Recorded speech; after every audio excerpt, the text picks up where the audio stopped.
গুরু কৃপা, কৃষ্ণ কৃপা।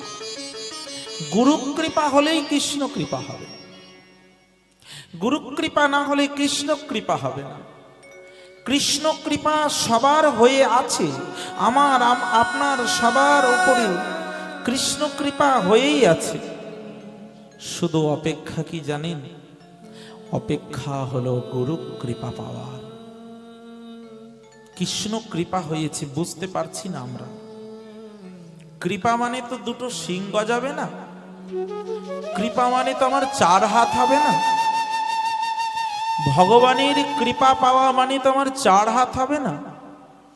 ভগবানের কৃপা, গুরু কৃপায় কি হয়? কেমন করে বুঝবো আমার ভগবানের কৃপা, গুরু কৃপা হয়েছে? যখন আমার মধ্যে থেকে সংসার বাসনা চলে যাবে,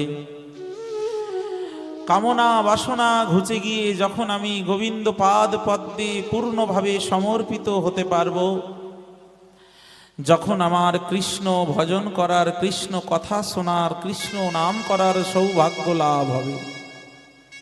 আজকে যারা যারা এই ভাগবত কথার আসরে এসেছেন, ভাগবত কথার শ্রবণ করবার সৌভাগ্য লাভ করেছেন, তারা জানবেন যে এটা আমাদের জীবনে বিশেষ একটা কৃপা হয়েছে। এটাই আমাদের জীবনে ভগবত কৃপা, এটাই আমাদের জীবনে গুরু কৃপা।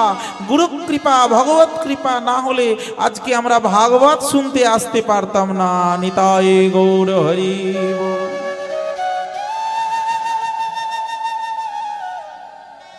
যদি এই কৃপা আমাদের জীবনে না হতো, স্বয়ং ভাগবত যদি আমাদের কৃপা না করে আমাদের হৃদয়ে প্রেরণা দিয়ে এই জায়গায় নিয়ে না আনতো, তাহলে আমরা এই জায়গায় আজকে আসতে পারতাম না।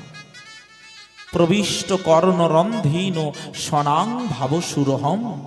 ভাগবত বলছে যে আমি ভক্তের কর্ণের কথা রূপে প্রবেশ করি, শব্দ ব্রহ্ম রূপে প্রবেশ করি, আর প্রবেশ করে আমি হৃদয়ে বসে যাই। হৃদয়ে বসে গিয়ে কি করে বললে, তখনই আপনাকে অনুপ্রেরণা জাগিয়ে আপনার হৃদয়ে এই পূর্ণক্ষেত্রে এই হরিকথার দিব্য আসরে নিয়ে এসেছে। তাই আপনি আসতে পেরেছেন।